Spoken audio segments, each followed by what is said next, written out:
کیا کریں گے؟ توجہ رہے آپ حضرات کی، جسے اللہ نے امام بنایا اللہ تو اسی کو بلائے گا، جسے اللہ نے امام نہیں کیا اللہ تو اسے میرے عزیزوں اور میرے بزرگوں، جہاں میرے مذہب کا نام شیعہ آیا ہے، جہاں ہمارے مذہب کا نام اثنا عشریہ آیا ہے، جہاں میرے مذہب کا نام خیر البریہ آیا ہے، وہاں ایک نام ہمارا امامیہ بھی آیا ہے۔ اور پڑھے لکھے حضرات تشریف فرما ہے، امامیہ کہتے ہیں وہ لوگ، وہ فرقہ، وہ جماعت جن کا امام ہو۔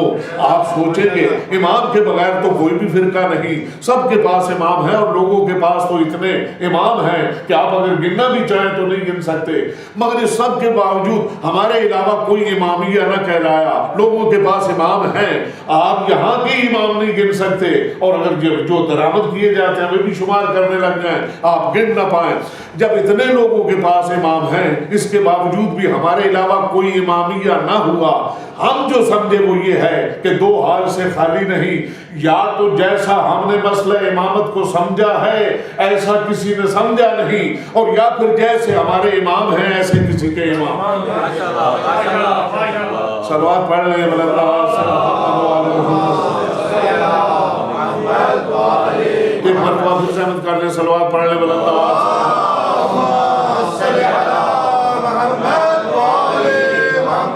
جو آپ کی میری طرف رہے، ہم نے یہ دو چیزیں عرض کرنا اس وقت مقصود ہے، ہم نے جس طرح امامت کو سمجھا ایسا کسی نے سمجھا نہیں، اور جیسے ہمارے امام ہیں ایسے معاف رکھنا کسی کے امام نہیں۔ ہم نے امامت کو کس طرح سمجھا، یہ پوری دنیا جہاں جہاں آج آباد ہے، ابھی آپ سن رہے تھے، جہاں آذان پڑھنے والا بھی کوئی نہیں وہاں بھی یا حسین کہنے والے موجود ہیں۔ عزیزان گرامی، اب کہاں مومن موجود نہیں ہیں، کہاں اہل بیت کے ماننے والے دنیا میں موجود؟ آپ دنیا کے صفحے پہ چپے چپے پہ جا کے دیکھیں، اب حسینیت کا پرچم بلند کرنے والے موجود ہیں، مگر آپ پوری اس کائنات میں جہاں سے سورج شروع ہوتا ہے اور جہاں پہ غروب ہوتا ہے، پوری اس کائنات میں سروے کر کے دیکھ رہے ہیں، یہ قوم پوری توجہ ہے آپ حضرات کی، یہ لوگ حضرت عباس علمدار کی حاضریاں دیتے ہیں، علم بناتے ہیں، شبیہیں ہوتی ہیں، نوے قصیدے پڑھے جاتے ہیں، نیازیں حضرت عباس کی ہیں، اسی طرح شہزادہ علی اکبر علیہ السلام نوے قصیدے ہوتے ہیں، نیازیں ہوتی ہیں، مجلسیں ان کے نام سے معنون ہوتی ہیں، سب کچھ ہے، مگر آپ پوری کائنات میں کوئی ایک شیعہ ایسا نہیں بتا سکتے جو حضرت عباس کو امام کہتا ہو، علی اکبر کو امام مانتا ہو، امیر قاسم کو امام کہتا ہو، حضرت امیر مسلم کو امام کہتا ہو۔ اب تو دنیا کو سمجھ آ جانا چاہیے کہ ان کے ہاں معیار امامت کتنا بلند ہے، جو لوگ منتیں اور نیازیں دے کے علی اکبر اور عباس جیسی ہستیوں کو امام نہیں مانتے، یہ اہل کو امام کیسے مان سکتا؟ صلوات پڑھ لیں بلند آواز سے،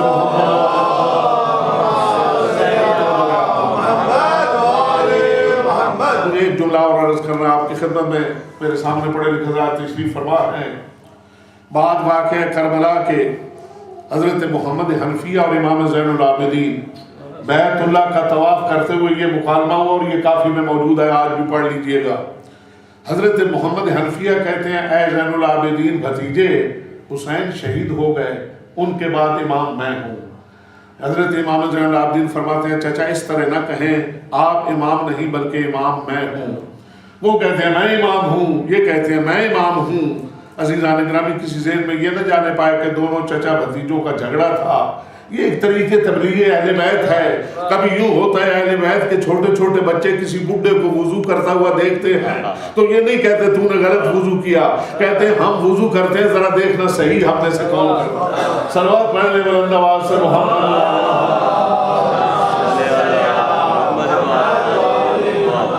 حنفیہ کہتے ہیں کیوں بھتیجے میں کیوں نہیں امام ہو سکتا؟ کہا چچا ہو سکنے کی بات نہیں، آپ ہیں جو نہیں، مگر میں کیوں نہیں؟ کہا چچا کیا گارنٹی ہے اگر ان حاجیوں سے فیصلہ کرائیں تو وہ فیصلہ صحیح بھی ہوگا یا نہیں؟ مسئلہ امامت کا ہے، ہم شاعر اللہ کے درمیان کھڑے ہیں. یہ خانہ کعبہ ہے، یہ میزاب رحمت ہے، وہ صفا ہے، وہ مروہ ہے، یہ مقام ابراہیم ہے، یہ مقام اسماعیل ہے. یہ سارا شاعر اللہ کا ماحول ہے. یہ حجر اسود ہے. آپ اپنے حق میں حجر اسود سے گواہی دلوا دیجیے، میں آپ کو امام مان لوں گا. عزیزان گرامی، حضرت محمد حنفیہ حجر اسود کے قریب گئے اور جا کہا، اے حجر اسود، میں علی کا بیٹا، اب جب حسین دنیا میں نہیں رہے کیا اس کے بعد میں امام نہیں ہوں؟ عزیزان گرامی بڑی توجہ رہے آپ حضرات کی. کوئی جواب نہ آیا. میرے امام فرماتے ہیں، اے محمد حنفیہ چچا، پتھر کا تیرے جواب میں نہ بولنا یہی دلیل ہے کہ تو امام نہیں، ورنہ کیا ممکن ہے حجت خدا بلائے اور مخلوق خدا اس کا جواب نہ دے؟ شان حجت خدا یہ ہے، اشارہ کرے ستارہ دروازے پہ آئے، ڈوبا ہوا سورج پلٹ کے آئے، درخت اس کے سامنے سجدہ ریز ہو جائے. عزیزان گرامی بڑی توجہ رہے آپ حضرات کی، جہاں تک آواز پہنچ رہی ہے. مگر میں اتمام حجت کے طور پہ آگے بڑھتا ہوں. اب وہ کافی کے لفظ آپ کے سامنے پڑھوں. امام زین العابدین آگے بڑھے اور بڑھ کے کہتے ہیں، اے حجر اسود، تجھے قسم ہے اس ذات کی جس کے قبضہ قدرت پہ کائنات کی بادشاہی ہے، جس نے تجھ پتھر کو یہ عظمت بخشی، تجھ میں میثاق انبیاء قرار دیا، میثاق اولیاء قرار دیا، تیری تعظیم مناسک حج میں رکھی، تجھے بہترین مقام یعنی جنب بیت اللہ عطا کیا. لما اخبرتنا من الوصی والامام بعد حسین، تو ہمیں کیوں نہیں بتاتا حسین کے بعد امام کون ہے، حجت خدا کون ہے، نائب پیغمبر کون ہے، معصوم مفترض الطاعت کون ہے؟ عزیزان گرامی لکھا ہے، فتحرک الحجر وقعد یزول ام موضعہ، پتھر میں حرکت آئی، قریب تھا اپنے مقام سے گر جاتا. آتا اللہ بلسان عربی مبین، اللہ نے اسے عربی زبان دے دی. پکار کے کہتا ہے، مجھے قسم ہے اس ذات کی جس نے مجھے چن لیا. امامت کا حق زین العابدین کا کسی دوسرے کا. ایک صلوات پڑھ لے بلند آواز سے. جیسا ہم نے مسئلہ امامت کو سمجھا، بڑی توجہ رہے آپ حضرات کی، جیسا ہم نے مسئلہ امامت کو سمجھا، امام کہتے ہیں ما یوم بہ، جس کی اقتداء کی جائے، جس کے پیچھے چلا جائے. امام کیا ہے، کون ہے، کیوں ہے؟ ما یوم بہ، جس کی اقتداء کی جائے، جس کے پیچھے چلا جائے. اب یہ آپ ہی بتائیے گا، جس کو آگے چلنا ہی نہ آتا اس کے پیچھے چلنے کا فائدہ کیا ہے؟ اہل لغت نے ایک معنی امام کے لکھے.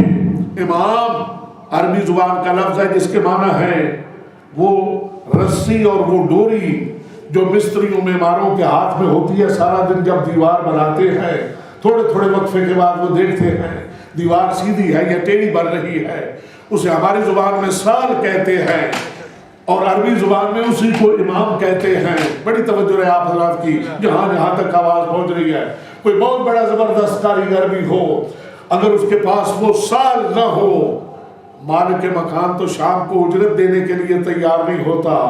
اب اس کی دانش و بینش میں کوئی کمی نہیں، اس کی سوجھ بوجھ میں کوئی کمی نہیں، مگر اس کے اوزاروں میں ایک اوزار کی کمی ہے، باقی سب کچھ ہے اس کے پاس، بس ایک اوزار نہیں جسے عربی میں امام کہتے ہیں، ہماری زبان میں جسے سال کہتے ہیں. بنی بنائی دیوار گرانی پڑتی ہے. میں کہتا ہوں مسلمان، تو نمازوں پہ نمازیں پڑھے جا رہا ہے، روزوں پہ روزے رکھے جا رہا ہے، حجوں پہ حج کیے جا رہا ہے، زکاتوں پہ زکاتیں دیے جا رہا ہے. تیرے ہاتھ میں جب امامت کی سال ہی کوئی نہیں، تجھے پتا کیا دیواریں اعمال سیدھی جا رہی ہے.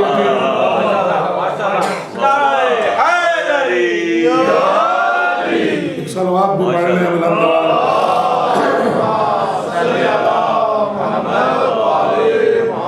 بڑی توجہ ہے آپ. بالکل مشاہدات آپ کے سامنے پڑھنا مقصود ہے اور مقصد بھی انشاءاللہ عرض کرتا ہوں. بڑی توجہ ہے آپ حضرات کی. آپ بڑے سے بڑے نمازی کے پاس جائیں اور اس سے کہیں کہ آپ تو یقیناً برگزیدہ خدا ہوں گے، بڑے نمازی ہیں. کہتے ہیں نہیں اللہ جانے اس نے منظور کیا ہے یا نہیں. روزہ دار کے پاس جائیے، آپ یقیناً برگزیدہ خدا ہوں گے. کہتے ہیں نہیں اللہ جانے اس نے منظور کیا ہے یا نہیں. حاجی کے پاس جائیے، مکے سے آگے تو کچھ بھی نہیں، حج کر رہا ہے، ہم تو سمجھتے ہیں ساری فیملی بخشوا کے پلٹے ہوں گے، اب تو آپ مقرب ہو گئے ہوں گے. کہتے ہیں نہیں اللہ جانے اس نے منظور کیا ہے یا نہیں. عزیزان گرامی، آپ نے کبھی سوچا ایک 4 آنے کا ایک مزدور جو مستری کے ساتھ لگا ہے، دوپہر تک وہ کام کرتا رہا، دوپہر کو مالک مکان کا پروگرام تبدیل ہو گیا. انہوں نے کہا ہم اس طرح نہیں بنائیں گے، اس طرح بنائیں گے، یا میٹیریل نہیں پہنچ سکا.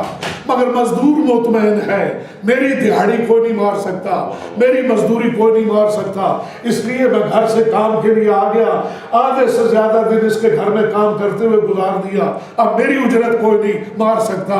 ایک مزدور تو مطمئن ہے کہ میری اجرت کوئی نہیں مار سکتا، ایک زاہد کیوں مطمئن نہیں؟ جب بھی کسی نے پوچھا مقرب ہوگا قبول ہوگا، کہتے نہیں اللہ جانے اس نے قبول کیا یا نہیں۔ وجہ میں بیان کروں، دور دور تک آپ کے ذہنوں میں یہ بات نہیں ہوگی۔ وجہ اس کی یہ ہے چونکہ اعمال بجائے لائے گئے ہیں ایسے امام کی تعلیمات کے تحت جس کی امامت یقینی نہیں، اعمال کی قبولیت کا یقین کیسے آ جائے؟ صلوات پڑھ لیں بلند آواز سے، ایک مرتبہ پھر صلوات پڑھ لیں بلند آواز سے۔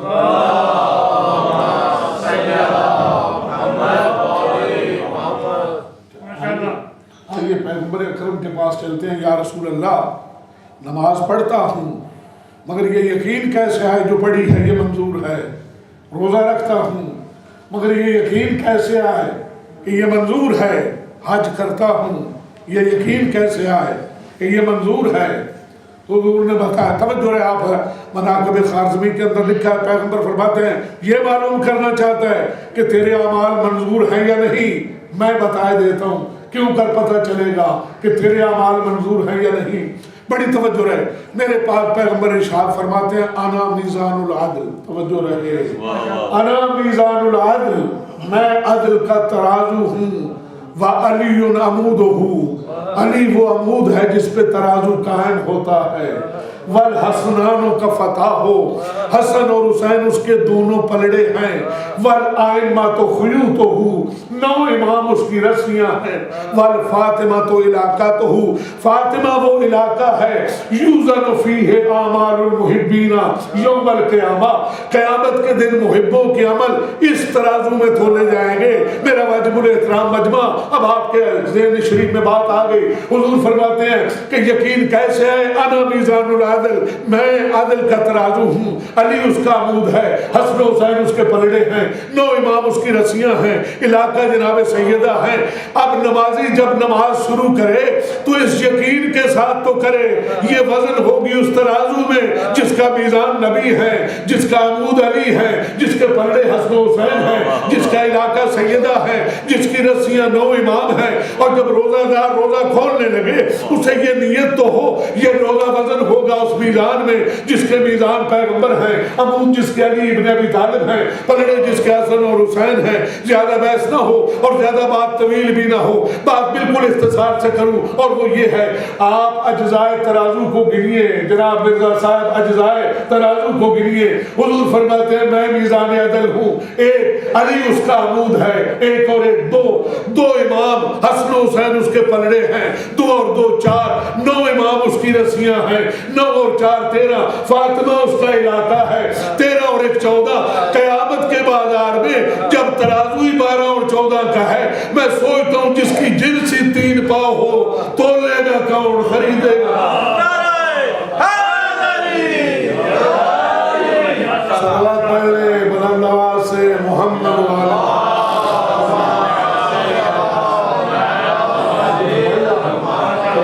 ایک صلوات اور پڑھ لے بلند آواز سے۔ بڑی طرح اب اگر ابھی تک کسی کو بات سمجھ نہ آئی تھی تو پیغمبر نے تو جب آخری وقت دنیا سے جا رہے تھے تو یہ کہا میں 2 چیزیں چھوڑ کے جا رہا ہوں، ایک اللہ کی کتاب اور دوسری اپنی اہل بیت۔ انی تارک فیکم الثقلین کتاب اللہ و اطرتی اہل بیتی ما ان تمسکتم بہما لن تضلوا بعدی ابدا فانہما لن یفترقا حتی یرد علی الحوض۔ میں اپنے بعد 2 چیزیں چھوڑ کے جا رہا ہوں، اللہ کی کتاب چھوڑ کے جا رہا ہوں اور اپنی اہل بیت چھوڑ کے جا رہا ہوں۔ بڑی توجہ ہے آپ حضرات کی، لوگوں کو کیا معلوم یہ کتاب خدا قرآن مجید، اسی میں غور کریں آپ، امام کیا ہے اور کیوں ہے، ضرورت امام کیا ہے اور امامت کو کس طرح ہم نے